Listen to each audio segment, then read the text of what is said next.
negative emotions, then you can see the big impact they have. And so she said people like Freud and others at the end of the 19th century were exploring all these things of consciousness. It was a very new study. Rishis and Munis had studied it millennia, but in terms of Western psychology, it was very new.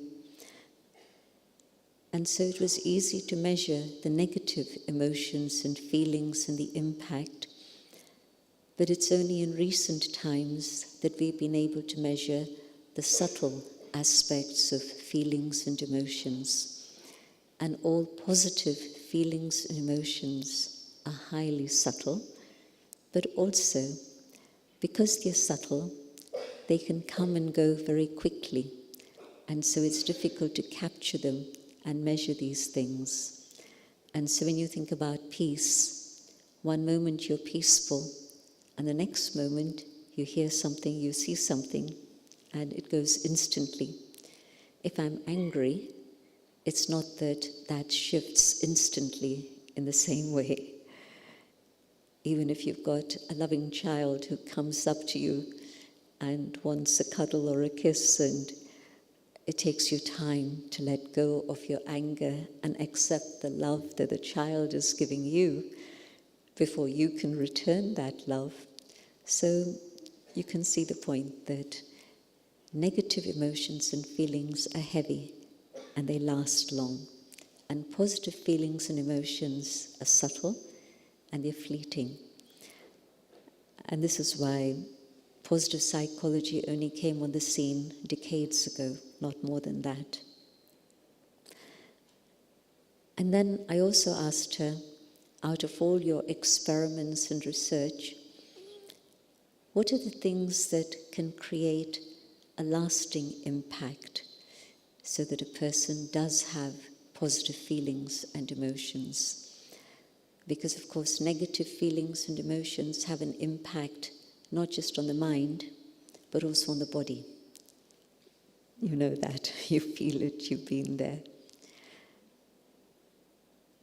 But also in terms of relationships, again, we've all been through that, but also in terms of your work efficiency, also in terms of your social impact and influence.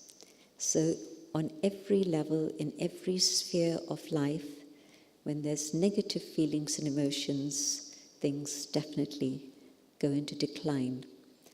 And when there are positive feelings and emotions, things rise, again, on every level. Not just the mind, but also the body, relationships, work, the quality of work, the creativity at work, and also relationships in terms of teams, and also the impact that you contribute in terms of what you give back to society.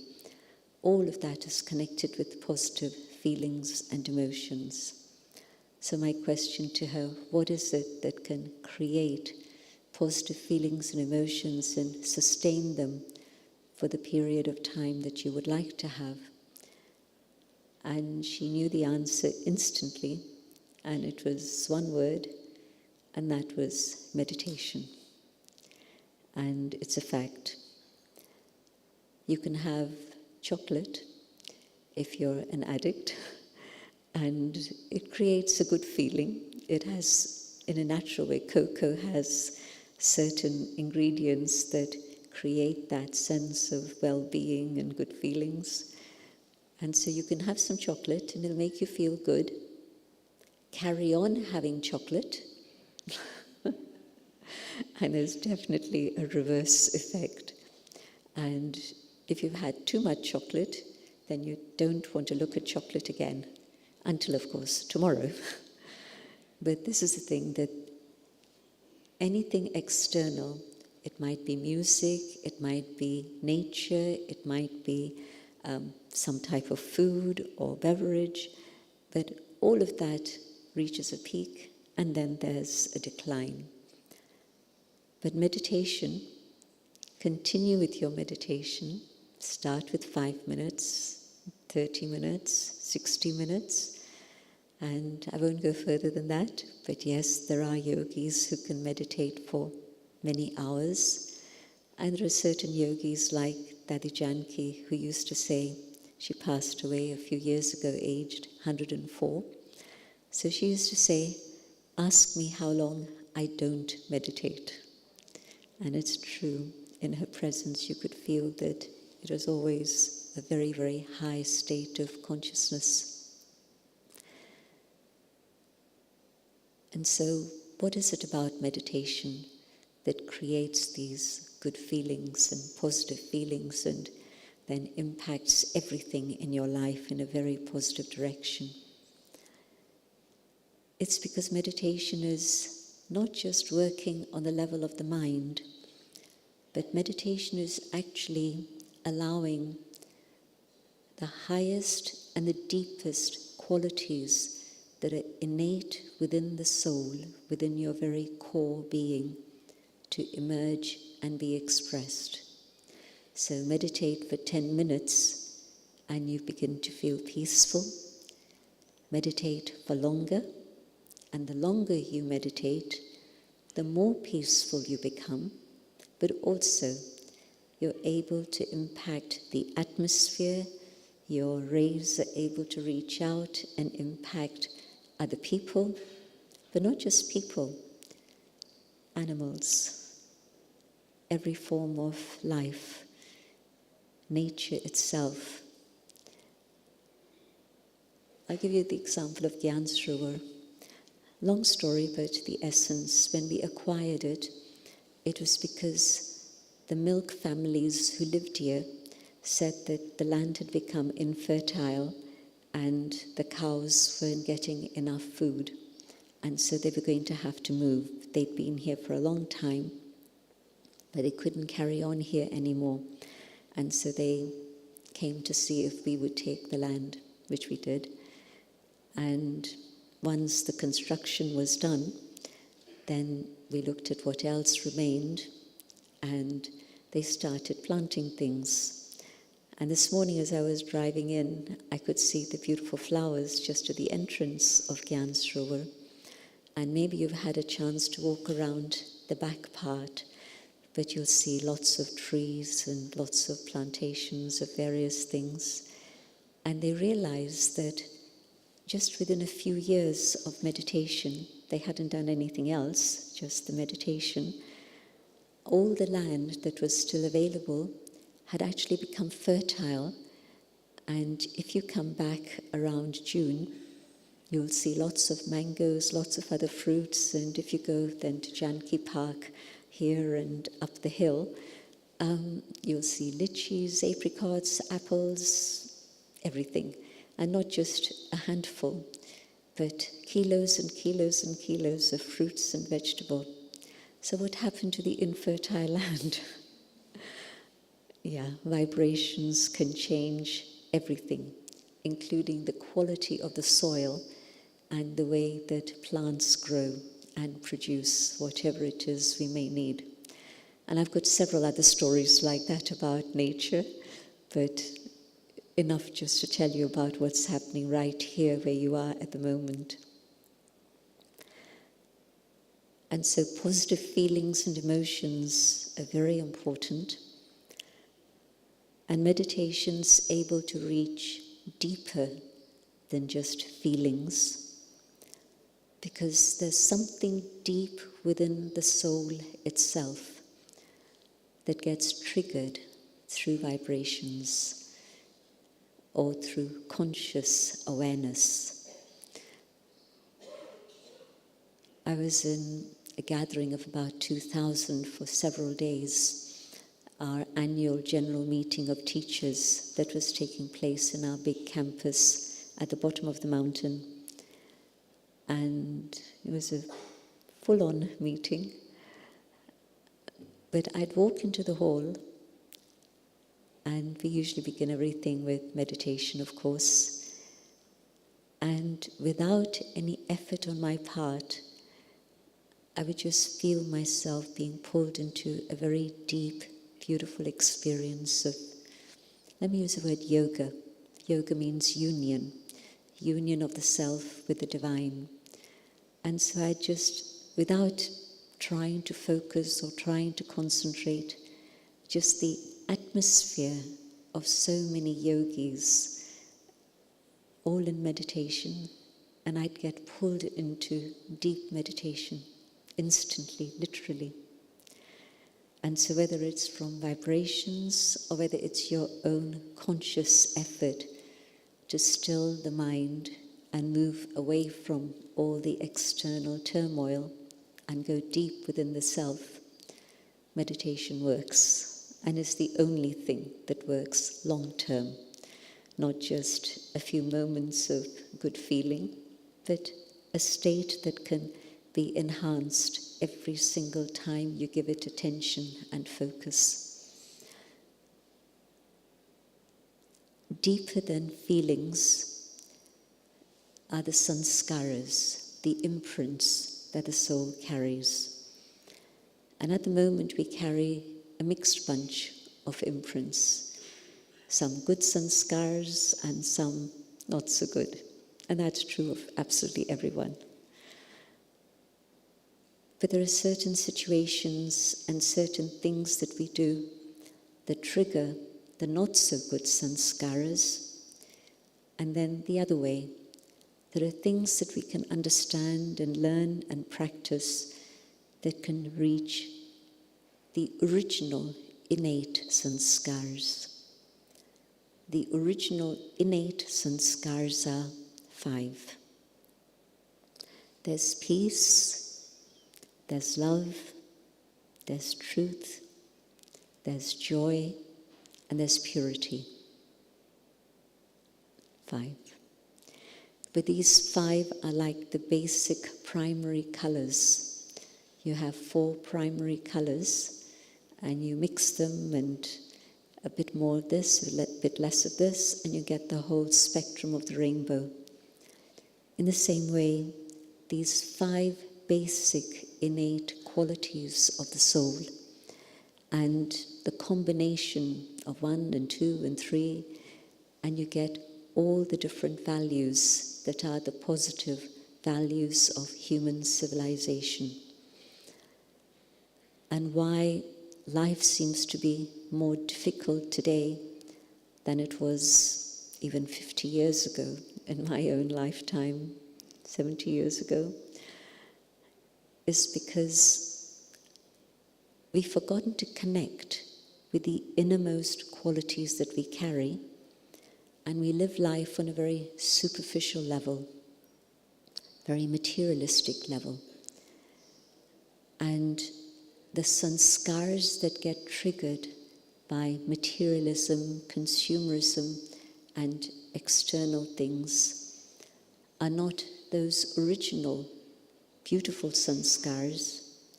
They're the sanskars of irritation, of anger, of greed, and all the negative things that we're surrounded by.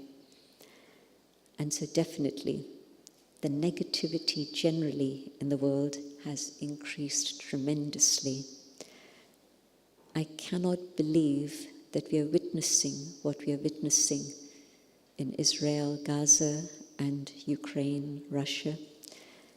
And the amazing thing about the brahmakumaris is that we have Israelis who are meditators, we have Palestinians who are meditators. We don't have a center in Palestine, but we have many centers in Israel. And again, we have centers in Russia and centers in Ukraine. So we get to hear the personal stories of what's going on in all of these places. And so then it's not just what you're reading on the internet or on the printed page, but you're actually hearing the stories from the heart. We had a group of 17 Israelis who were here from the 22nd of February through to early March. And by destiny, it was a window when people could leave and go back. So they managed to capture that. Today, Israelis can't leave at the moment. So destiny brought them here, all of them long-term meditators.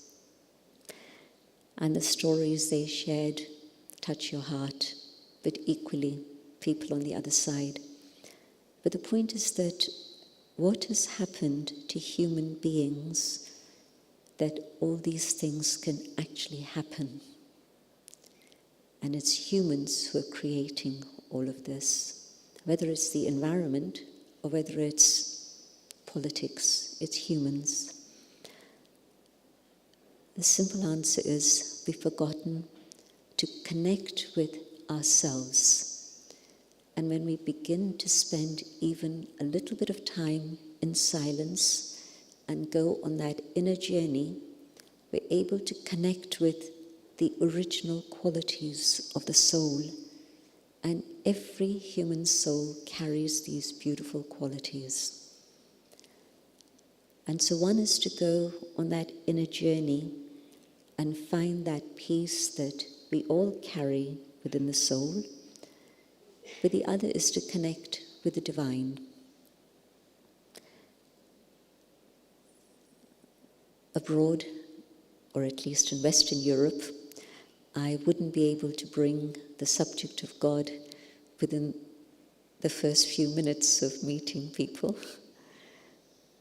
But here in Bharat, it's much easier. But even here, the climate is changing rapidly. And of course, that's because we very often don't get answers to the questions that we have about God. Age 8, my parents moved to London when I was 8, and then growing up there, age 14, I remember saying to my mother, who was a Raj Yogi, she was a meditator, I was saying to her, I'm not sure there is a God or not.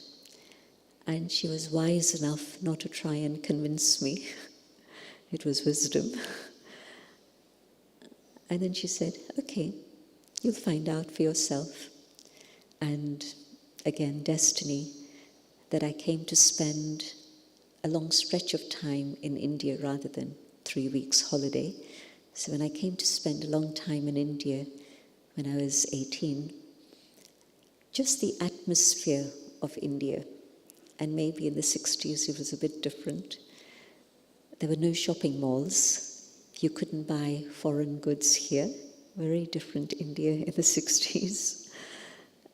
But at that time, the atmosphere of India triggered something within me. And I knew that Janki because through my mother, I knew the brahmakumaris since childhood. I went knocking on Dadi Janki's door. She was in Pune, where my grandmother lived. I was with my granny.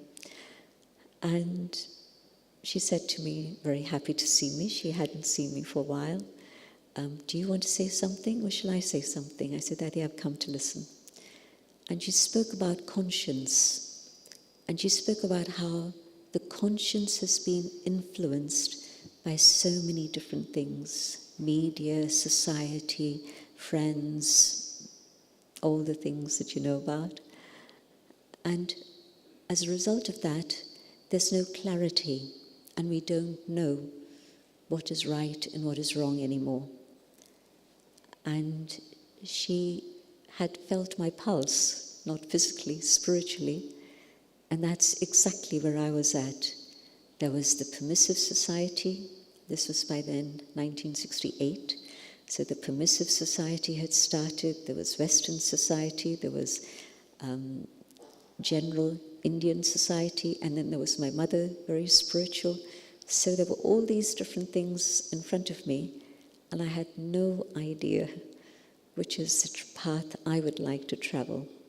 So she'd absolutely felt the pulse and talked to me about what was going on in a very conscious way, and I hadn't even touched that, which was subconscious within me. And so she's talking about these things, and I say, well, how do we change that? And she says, meditate. And so I started my meditation course the same day. And 6 weeks later, I knew that this is to be my life. And I haven't changed my mind since.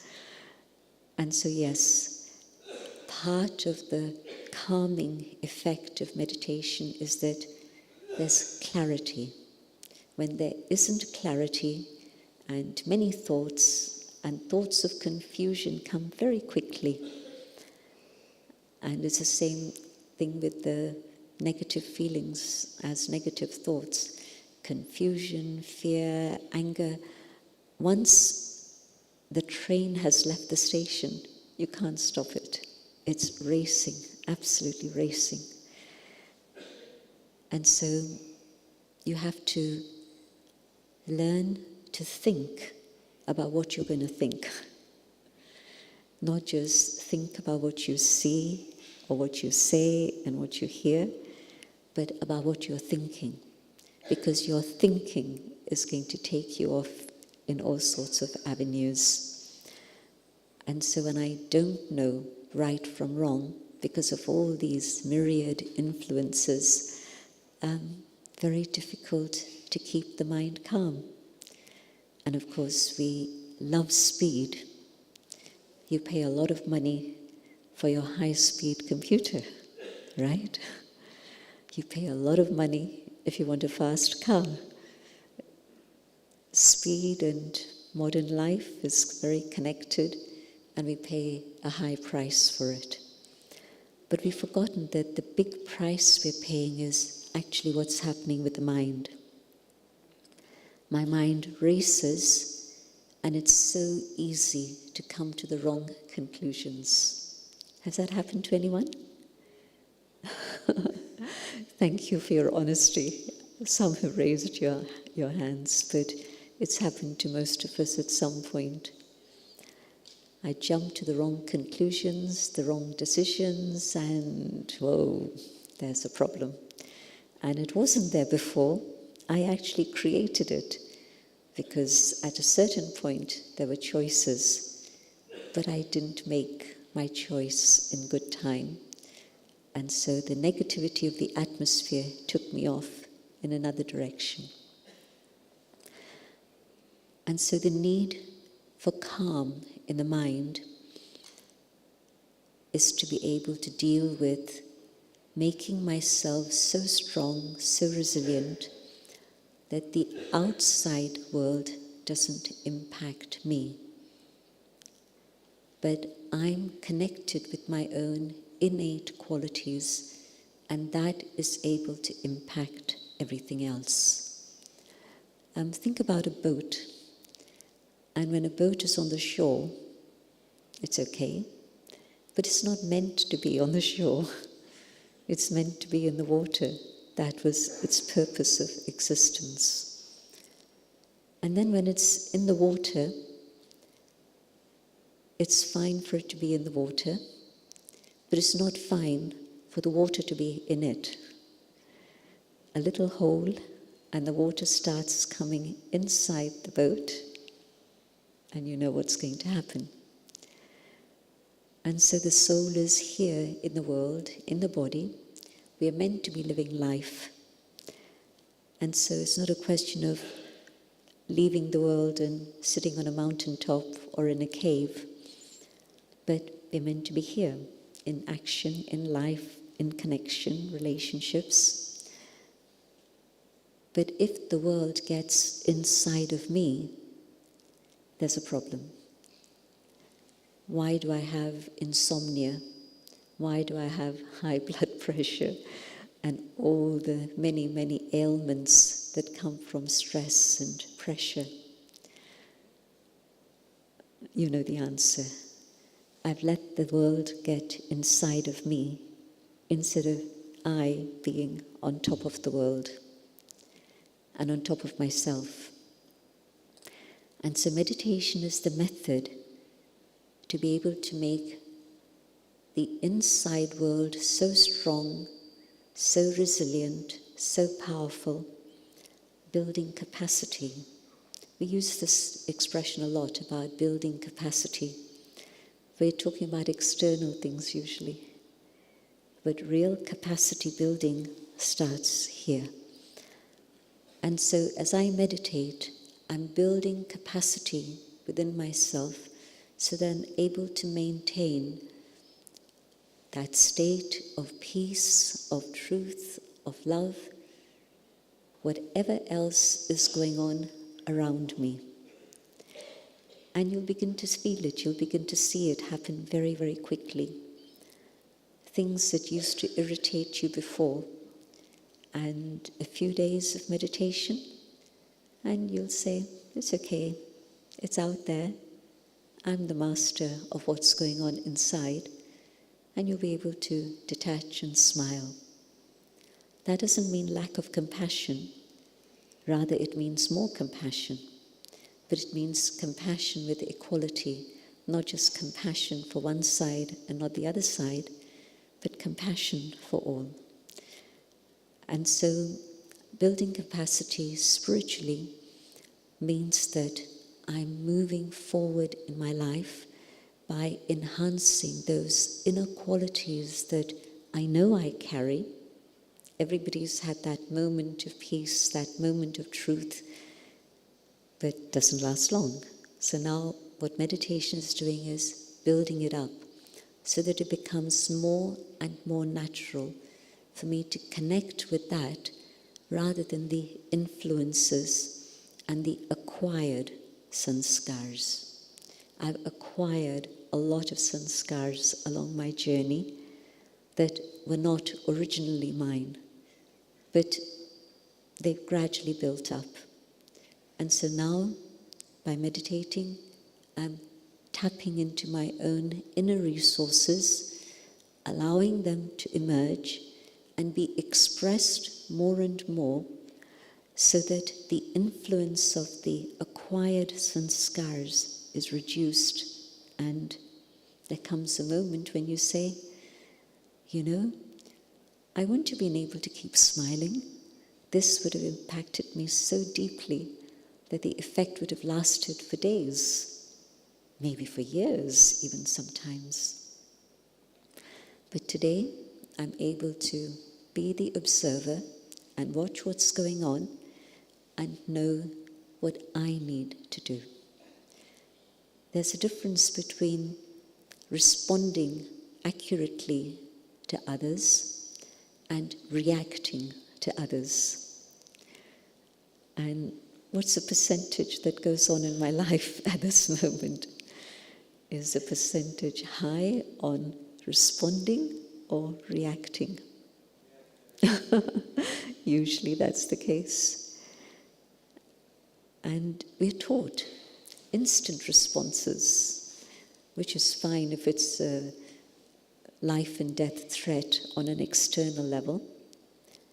But if it's a considered response to another human being, or a situation that's not instant life and death, it's something that needs to be more measured and deeply understood. So if at that moment I'm just reacting, I'm breaking relationships, I'm causing a lot of reactivity on the other. You say something, I react, probably you'll react, and the back and forth goes on. And the imprint on the inner being is that that becomes my tendency. And the more I allow it, the more it carries on and gets worse. So as you go on in your life, it's not that you get wiser as you get older. The negative sanskars get stronger. That's the reality.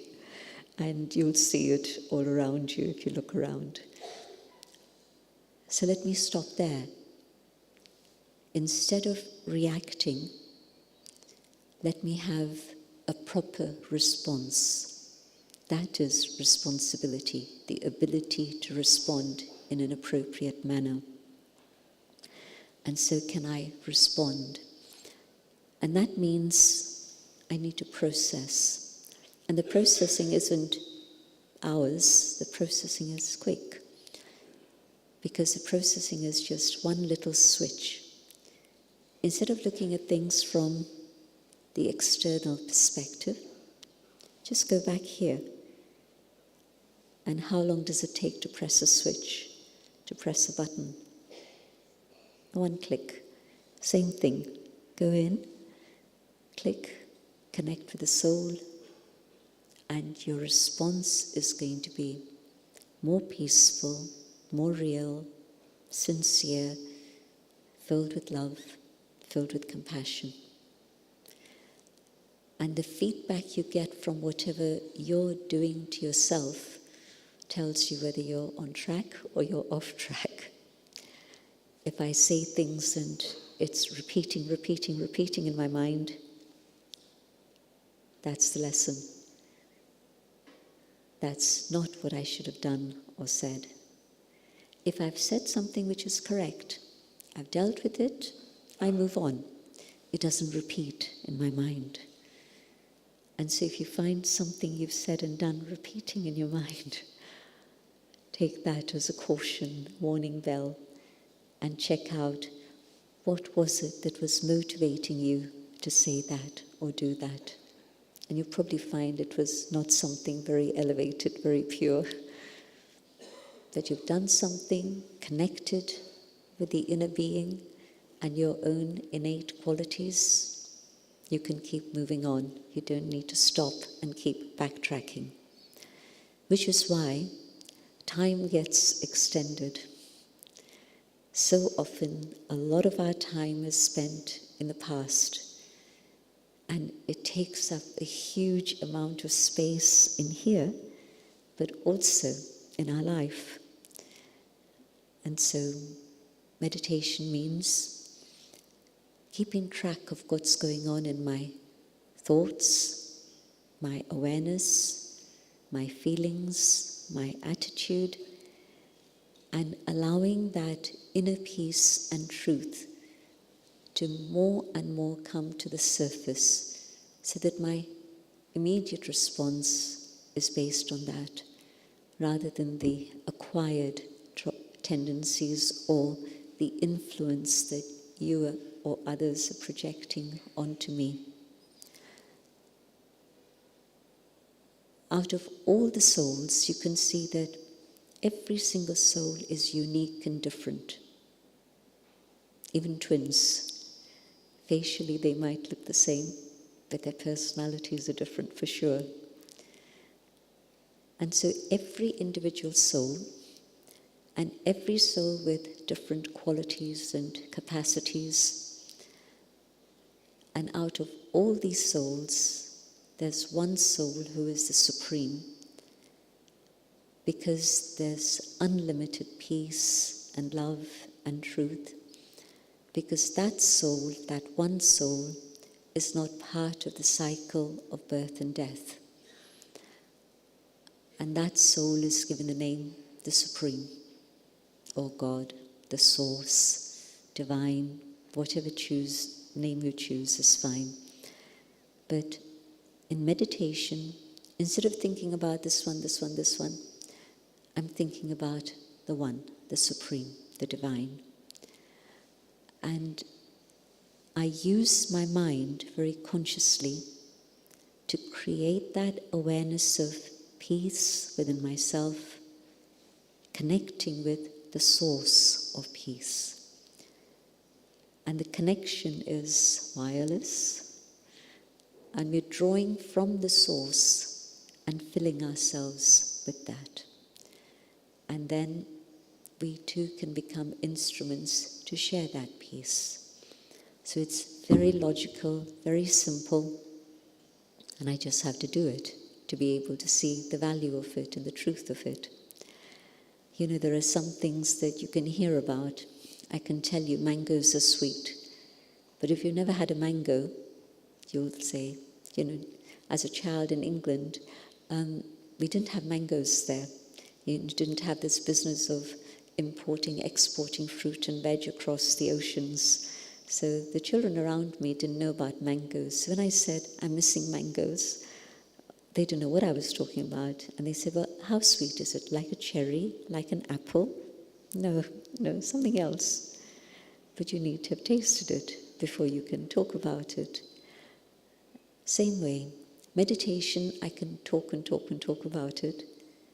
But when you do it yourself, and it's very simple, when you do it, then you're able to feel the benefit of it for your own life. And the technique, first step, go inwards, come to the awareness of the soul, go upwards, connect with the divine, just through your thoughts. Whatever you think about, that's the influence that will come to you. It happens in everything. But now you're thinking about the source of peace, of truth and love.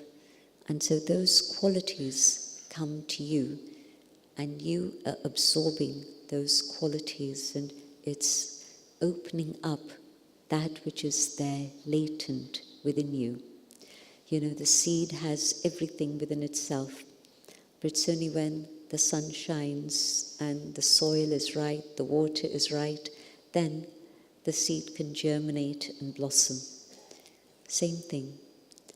The right time, the right atmosphere, and my own thoughts, connecting with the divine so that that energy from the source reaches me, and that which is within me can awaken and emerge in my life once more. So the thoughts that I have about myself, to come to that awareness of who I truly am. And the thoughts about God, the qualities of God, the relationship with the divine, the experience of who God is. And the connection means that that energy will flow, and I am transformed through that influence. We all have an influence on each other.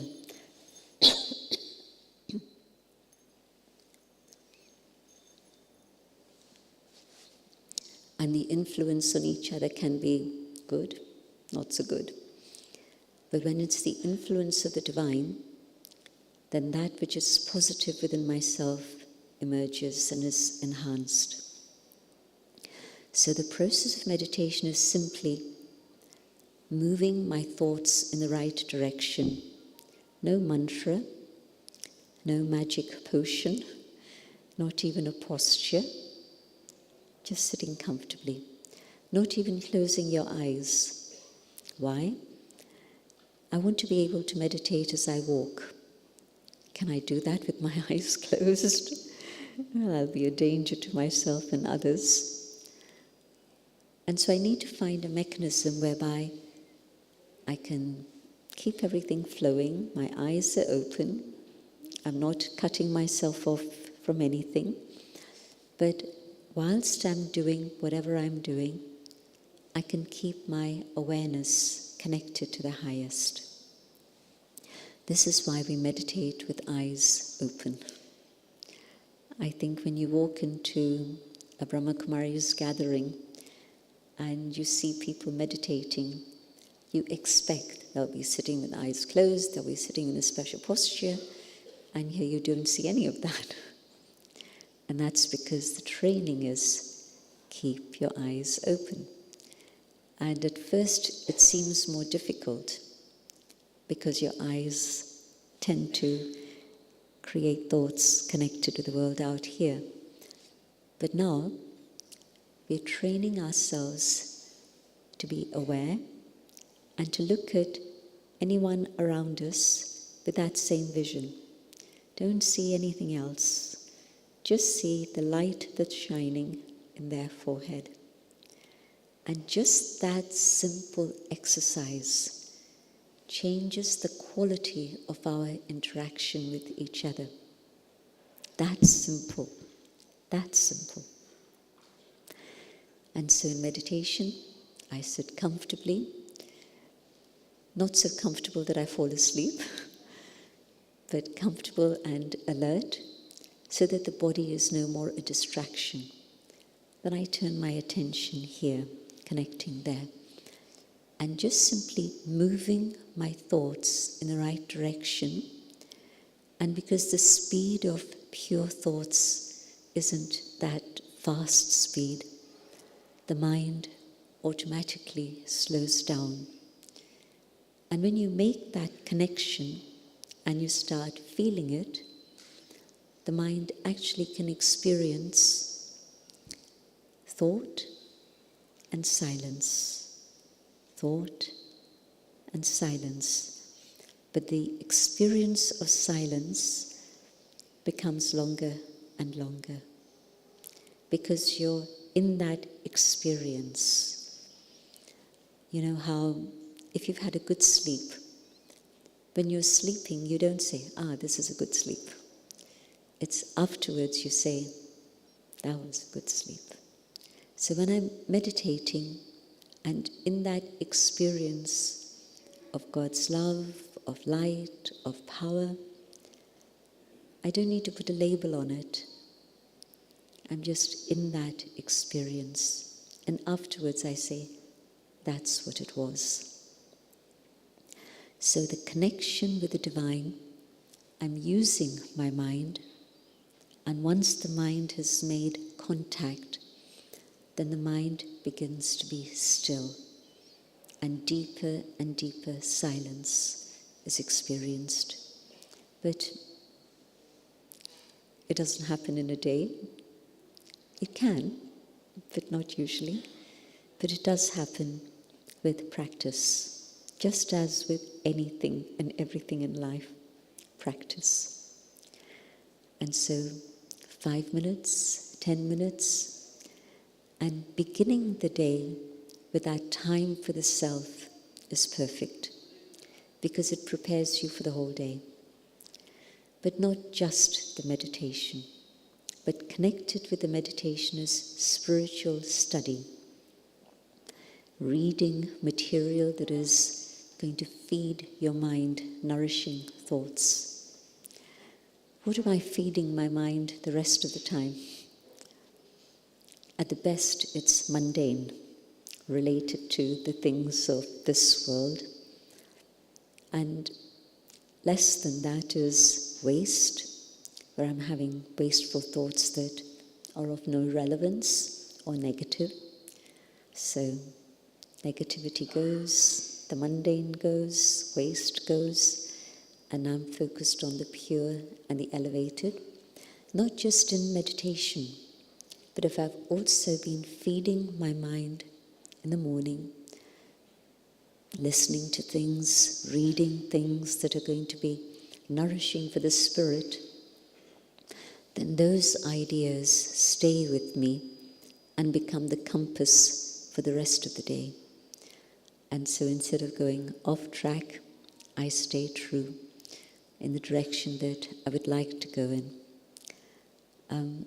What I suggest is that the next few moments are ones of meditation, so that instead of just the theory, you experiment and experience. And there's a third word, inwards, upwards, and then outwards. Whatever I've experienced in my meditation is then reflected in my life. And so, 3 words to remember, inwards, upwards, outwards. I'll speak out my own thoughts as I reflect and invite you to follow these ideas. And I'm sure there'll be lots of questions, but I won't get into that now. I'm sure you'll have other sessions where your questions will be answered. So let's just stay with the experience for this period of time. No music.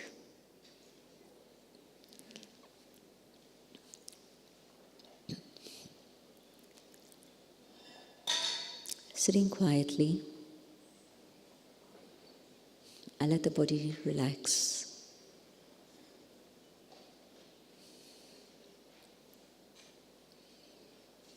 I feel my shoulders relaxing, my back, my face, and I focus on the light that I am. Om, I am I am the inner being, the soul.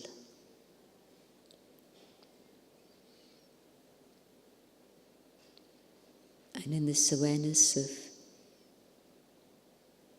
the world within, I go deeper and deeper within myself.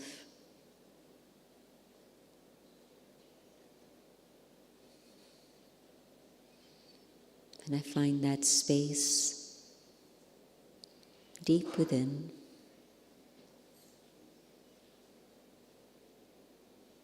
where there is peace.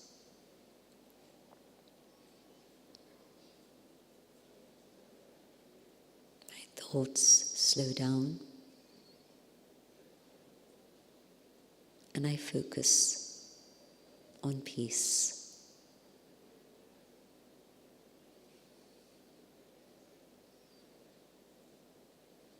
And in this awareness, I can feel the presence of the divine, the source, the supreme.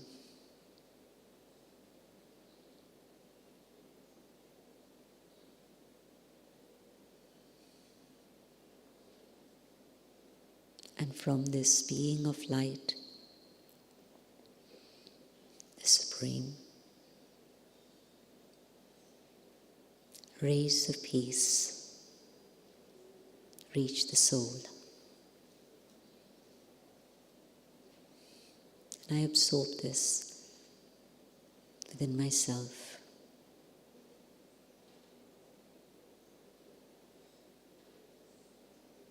And these rays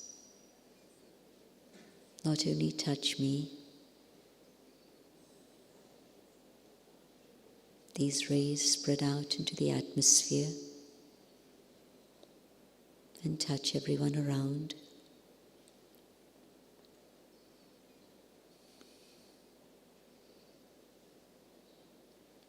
These rays extend out beyond this gathering, beyond these walls,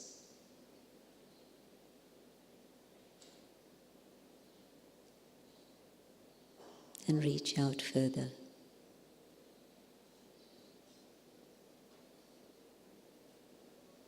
The rays of peace reach out to all forms of life.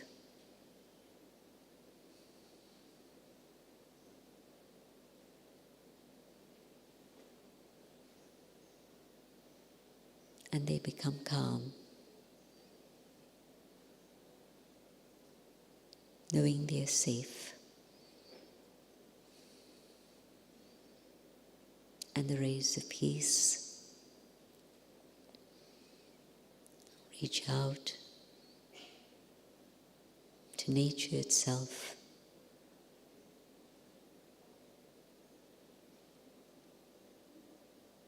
And then further out to the earth, the air, the water, ether, and sky.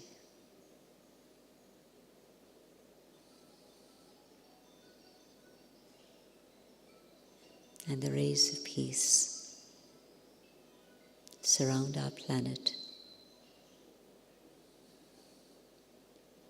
and everything within the planet.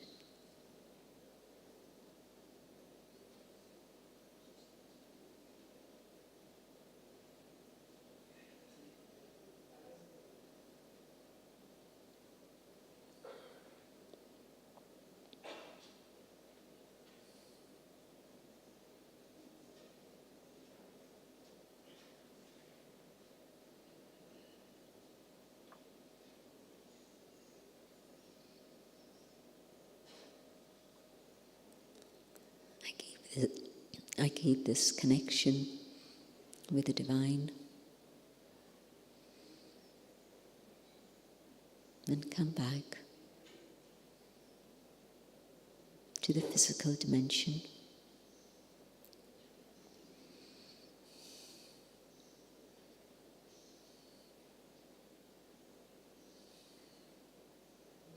But I keep this space and I hold this awareness of who I am. I am the light, sharing peace.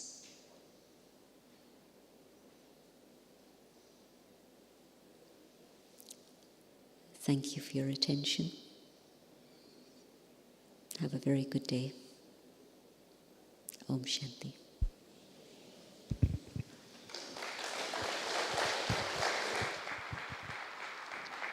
Thank you so much, Jayanti. So thank you. I'm sure we all had a wonderful experience and also an enlightening talk. So thank you. Thanks to all of you. We now have with us Sister Vidatri. I'd like to call upon Sister Vidatri, who will be taking us through some creative meditation exercises. Thank you.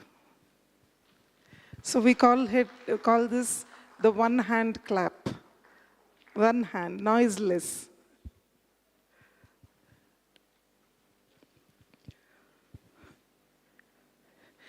So Sister Vidatri is our sweet sister who's from ORC, who's been with the organization since almost 15 years, and she's basically an engineer, a professional, a medalist, an artist, a dancer. She's all that, and her journey forward, spirituality finally brought the destination, and she's decided to dedicate her life to the services of the organization for more than a decade now, and she actively participates in all the wings. We have the different wings: the business industry wing, the IT wing, the administrators wing. She also conducts programs in in the ministries, in the corporates, in the PSUs, in colleges, universities. So the list is a lot. But I would like to mention here that she had worked with the IBM, and she's taken on a lot of managerial roles also, worldwide responsibilities. And after that, she decided to dedicate her life to brahmakumaris. So we welcome her with a huge round of applause. So she will be conducting a creative meditation exercise for us. Thank you. Om Shanti. Om Shanti. So we had a very serene and a very elevated experience of meditation with Jayanti Didi, isn't it? All of us. So let us extend that experience that we had for ourselves. Let us also extend what she was talking about, our sanskars, in the beginning of her talk. You remember? So let us extend that, and let us also understand how to be in that consciousness of meditation while we are interacting. Did you feel that she was in meditation while she was talking to you? Not just when she was doing meditation, even otherwise. So meditation to lead an easy life while we are so busy. I'll share some of my experiences also. But to begin with, let us have that experience ourselves. So I request all of you to please stand up at your places. Because meditation is not something that you always have to sit and do. How many hours of the day can you really sit and do meditation? Do you have that time? Do you have that time? No. Even though our job is a sitting job, but then we don't have that time to do meditation every time when we are sitting. So Raj Yoga meditation is a beautiful technique that blends very easily with all your day-to-day activities. So we'll see how we can do that. Are we ready? Okay. So just for a moment, you can keep your eyes open. Just reflect back.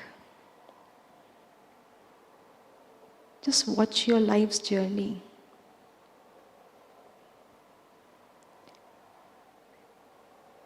It has been a journey of learnings, a journey of achievements, an interesting one. Try to find out a sanskar within you that has always been with you in this journey. It could be patience, it could be tolerance, it could be determination, whatever it is. Just find out one sanskar in you that has been your companion so far.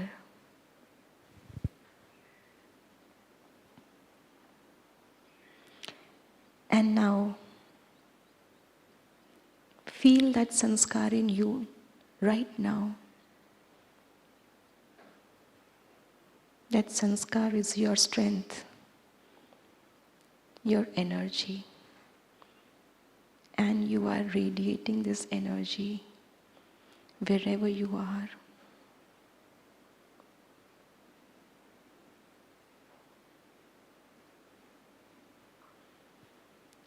Now just turn towards a person who is standing close by, somebody who is next to you, behind you, in front of you.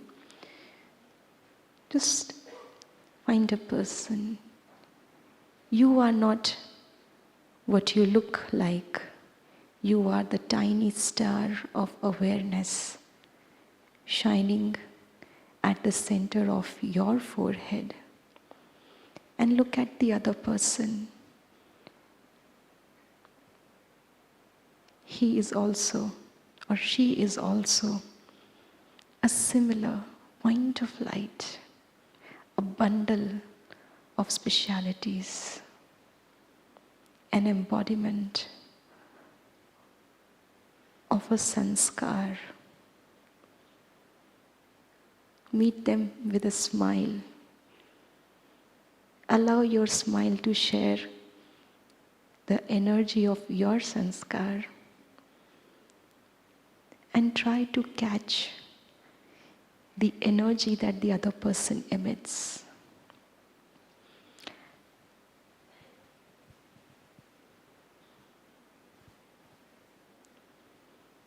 Try to feel the vibrations of the other person, equally positive as yours. Yours might have a different flavor, they have a different flavor, and all flavors are equally good.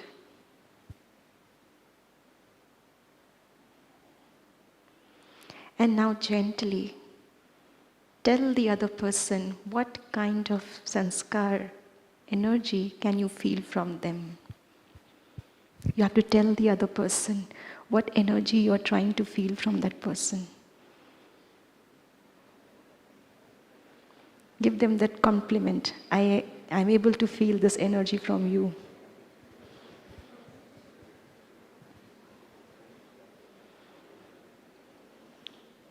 And the other person can verify that, yes, I do have that energy. So both of you can mutually compliment each other, and the other person can tell that, yes, I do have that energy. How many of you were able to catch the energy correctly of the other person? You see, so many. So it's not difficult. It's not difficult. Please have a seat. It's not difficult at all. Sometimes we say, सारी जिंदगी हो गई, हम इसको समझ ही नहीं पाए. Do you have that complaint? सारी जिंदगी हो गई, हम आपको समझ ही नहीं पाए. And sometimes we have the other way around also. We say, आप हमें कब समझोगे? When will that day come that you will actually understand us? आप मुझे समझते ही नहीं. But you see, just in 2 minutes we were able to get something out of the other person. Even when we were not speaking. Why? Because I was in that pure and clear stage. A stage in which I can easily catch. If you happen to have the habit of eating too spicy food, and if I offer you a normal food, by the way, how are you liking the food over here? Yes, a big round of applause for the whole team that is working behind. And tonight, we are going to meet the whole team who is working behind the scenes to allow us to have this beautiful experience over here.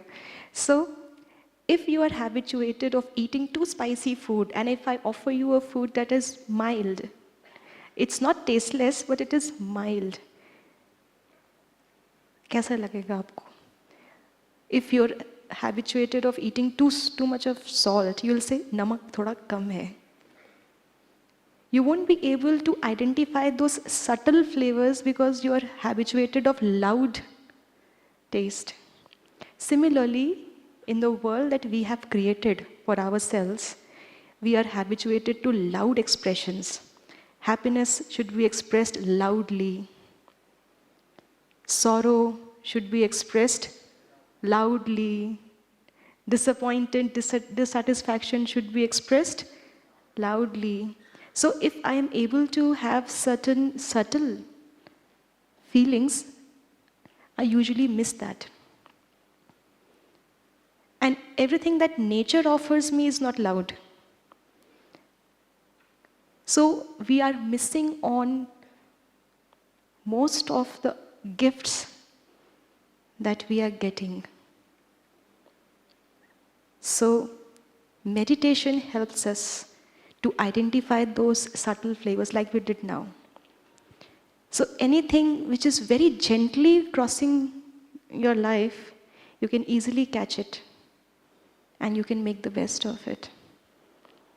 So this is how meditation can ease myself, because it calms down my mind. It allows me to experience the majority of subtle flavors, subtle success, subtle happiness, subtle moments of joy, that peace, that appreciation that somebody might be giving me without even speaking. While I'm just looking for those verbal, those visual, and those extravaganza that I have, those that paraphernalia that I'm used to.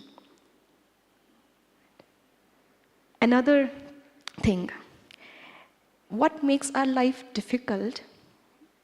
Jayanti Didi was sharing about our 5 main values. Do we remember that? Those are love, peace, truth, joy, purity. So let's experiment on these values, okay? Again, I would like to choose, you can choose a partner. They may be the same person whom you met, maybe a different person, but choose a partner sitting next to you. And once you have chosen a partner, just hold hands with your partner and just show me that this is my partner. Okay. Anybody who does not have a partner? Okay, please, hands down. Anybody who does not have a partner? Okay, you have a partner. Anybody who does not have a partner? You don't have a partner. Okay, you two can come together? Okay, you can come together. So sister, if you can come and join here the first row, it will be really nice of you. Thank you. You don't have a partner. Anybody who doesn't have a partner? Okay, so you can come up with him. आप यहाँ आ जाइए sister, that corner. So I believe everybody has a partner now. Acha, anybody who does not have you can be partners together, no? Huh? You want to change? तो आप आगे आ जाइए, पीछे आ जाइए. नहीं, मैंने कोई partner fix नहीं किया. मैंने कोई partner fix नहीं किया. You are free to choose your own partner. Just make sure you're sitting to next one who is your partner. Okay? Okay, now let us begin. One of you can choose to, it is a challenge. One of you can choose to give the challenge and one of you can choose to solve the challenge. Now you decide who is going to give the challenge and who is going to solve the challenge. Okay, what kind of challenge? Fine. Nice. Let me reveal it. No surprise at all. The challenge is to open a fist. So one of you has to hold your fist very tightly, and the other person has to open it. Okay, so now choose who is going to close the fist, and the other person has to obviously open it. Huh? You can use both hands. You can use both hands to open, and the person who is closing the fist. Okay, so who is closing the fist? Please show me your fist. Okay, now I give you 30 seconds. 30 seconds to the other person to open it, please. 30 seconds to open the fist. I can't hear you. I give you time, I listen to you. Okay, nice. Okay, good. How many of you were able to open the fist? Very few. Acha, okay. Thank you. Thank you for trying. अभी से ताली क्यों बजा रहे हैं? अभी तो कुछ हुआ नहीं. Reserve your claps for a later while. Now, honestly, when I told you to close the fist, did I tell you to not allow the other person to open it? Was that the condition? मैंने ये कहा था क्या कि आपको अपनी मुट्ठी खुलने नहीं देनी? नहीं कहा था ना? लेकिन what were you trying? When the other person was trying to open your fist, what were you doing? 30 seconds were so that you can think creatively. To open a fist, you only need a second. The rest of the seconds were for you to calm down and think creatively, how can I open this fist? How many of you tried force to open the fist of the other person? Honestly, majority. And those who had closed the fist, how many of you tried not to allow the other person open the fist? So you see, they are the partners because for every action there is an equal and opposite reaction. If you have that mentality, ye khulne nahi dena, other person will obviously apply force. And you would have noticed the greater amount of force the other person was applied, you were closing it even more tightly. You know, medically, this fist represents our heart. Our heart is of the same, usually same shape and size as of our fist. So this represents your heart. How many times do you allow people to actually open your heart and enter into it? Make space in your heart. You're sometimes so close. ये क्यों आया है मेरे पास? ये क्या कर देगा मेरा? We're sometimes so, and it is all assumption based. It was an assumption that we don't have to allow the other person open the fist. And sometimes we do get those excuses कि अगर force नहीं लगाएंगे, जोर से नहीं बोलेंगे, गुस्सा नहीं करेंगे तो अभी दिखाऊं कैसे काम होगा? दिखाऊं? The same person should now close the fist जिसने पहले close की थी.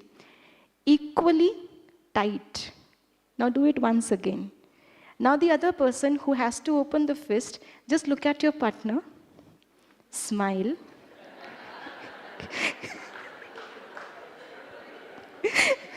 कितना unusual. Don't touch.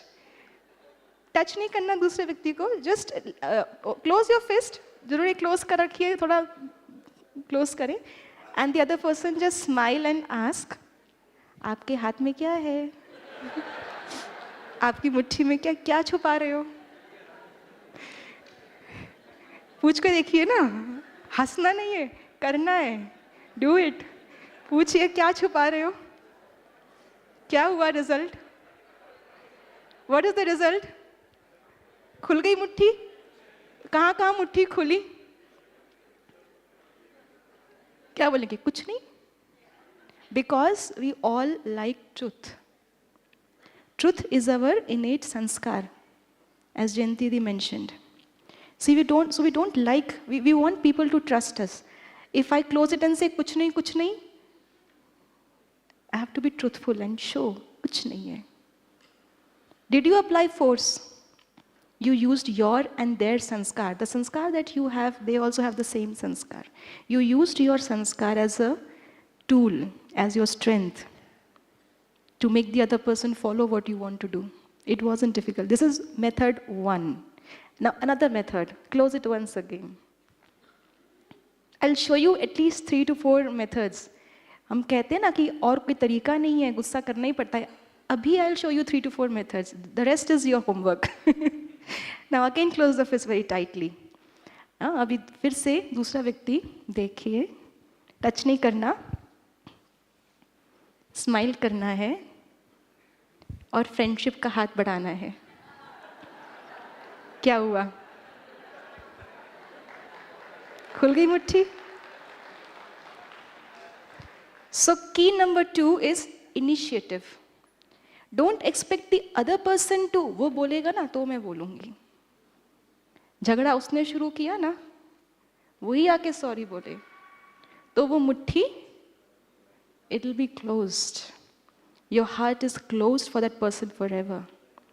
And when you initiate, the other person follows.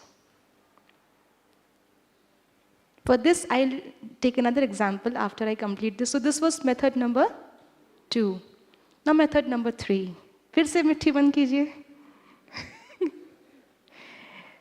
Again, the partner. Look at your partner. Smile. And आपके पास कुछ होगा, पेन या बुक, उनको दीजिए.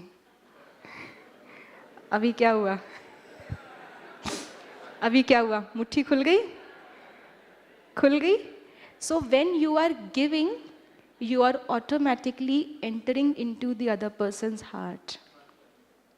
But you must know what the other person needs. There's a difference between wants and there's a difference between need. मैं आपके घर आती हूँ, scorching afternoon, I come to your home. What is the first thing that you will offer me? Why water? Why not any other liquid? Okay, if it is hot, you could offer me a cold kerosene. That's liquid and that's cold. And if you offer me a glass of cold kerosene, and if you offer me a glass of normal water, what do you think I'll choose? Why water?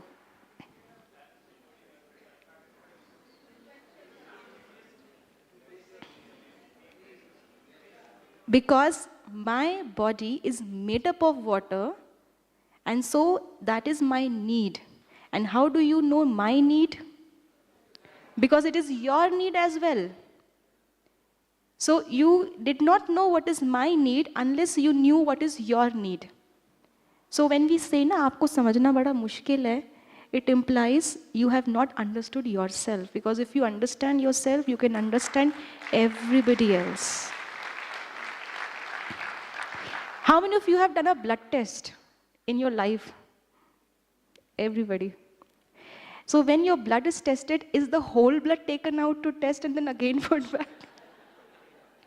Only a few drops are taken. They are tested. And that sample tells you about the whole composition. You are the sample. You are the drop of the society. You need not find out what is there in each person's mind. You are a sample. You are the drop. If you understand yourself, you understand what is the whole composition, what is there in everybody's mind. So if you know your need, you know everybody's need. So don't make efforts to understand other people. I have to make efforts to understand who I am, what I am, what are my needs, what are my sanskars. So that is why if you offer, if you know your needs, you know the needs of every other individual on this planet. And when you offer them what they need, unki mutti khul jayegi. But if you don't know their needs, you will always try to assess their wants. And you give them the want, and the story is not over. Then they want something else. Then they want something else. And this goes on and on until you are exhausted.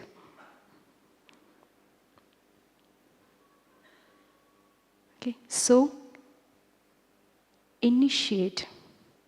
And your initiation should be because all of you are having a position that influences many others.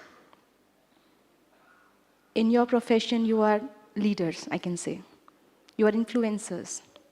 So how should be our life to influence others? Let us have another example.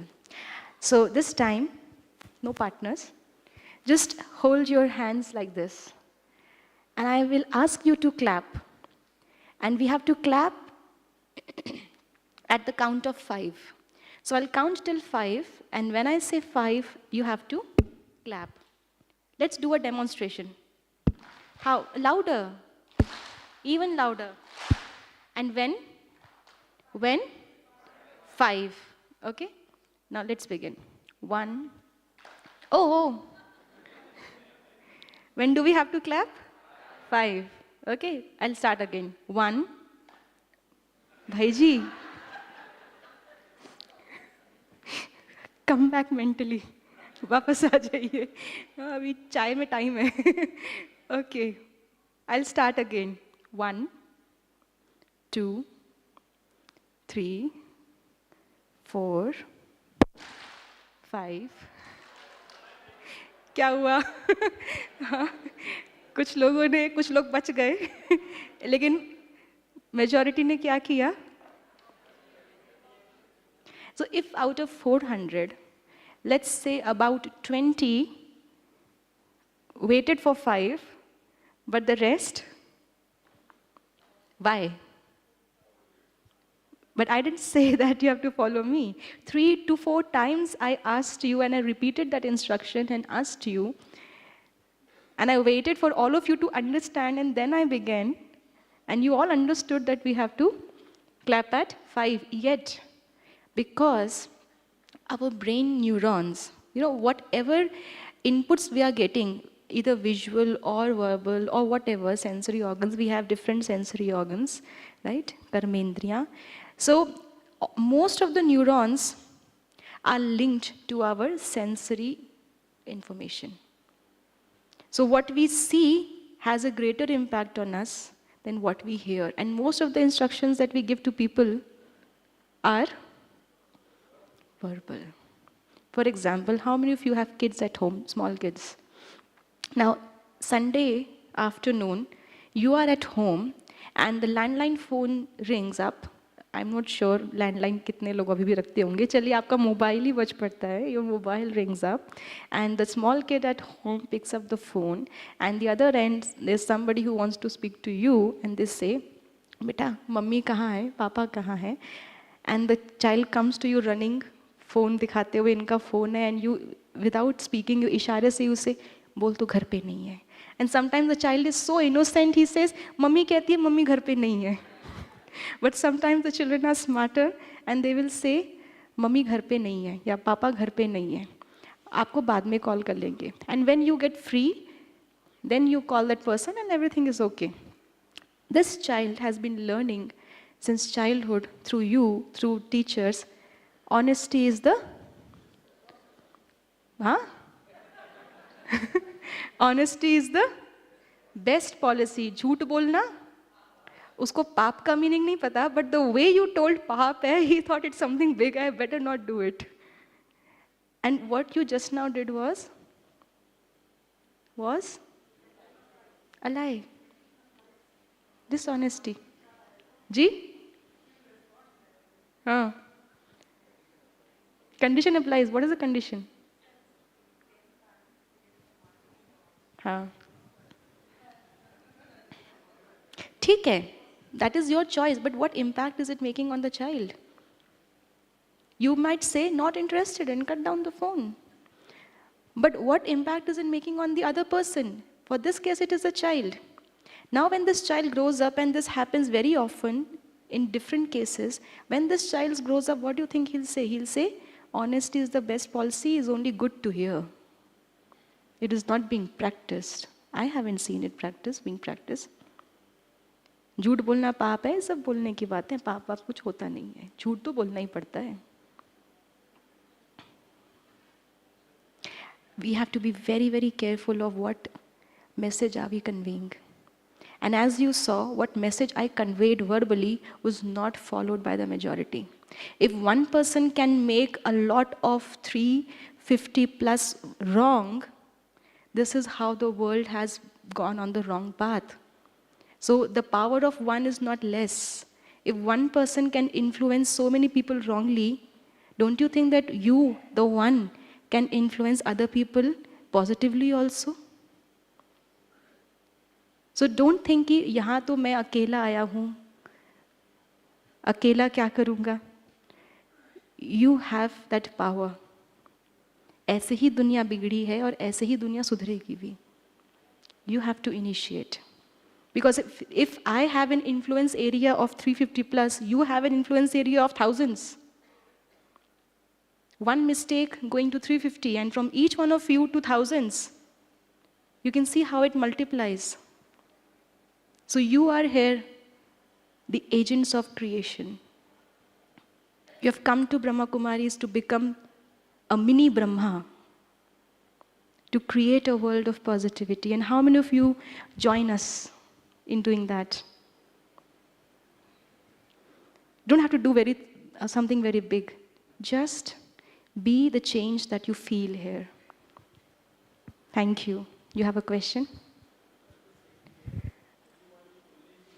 Yes. Yes.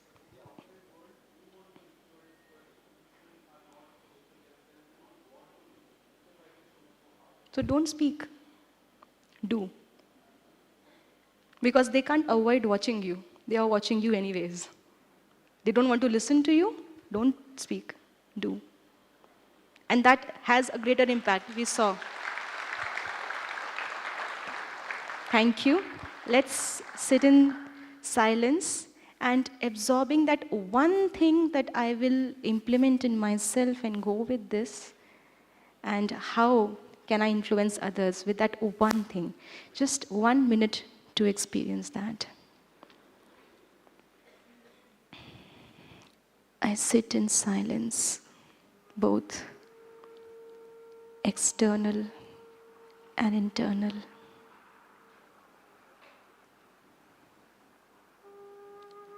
Putting a full stop to the past.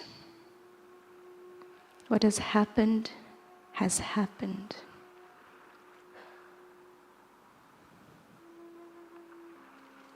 My future is a blank canvas in front of me. And I am the artist. I have the pen, the brush of karma in the moment.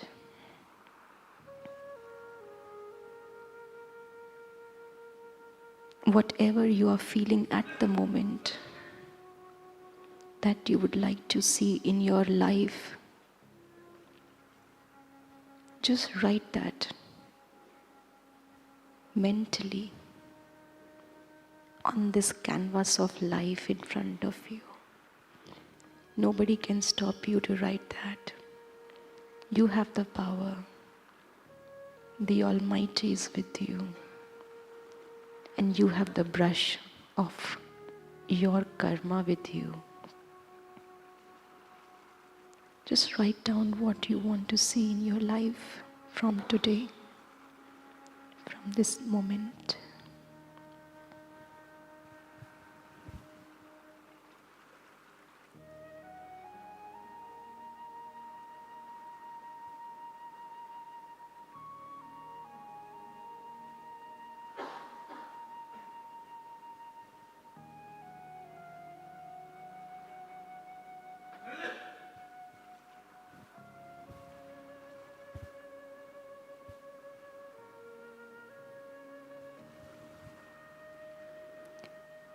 Om Shanti.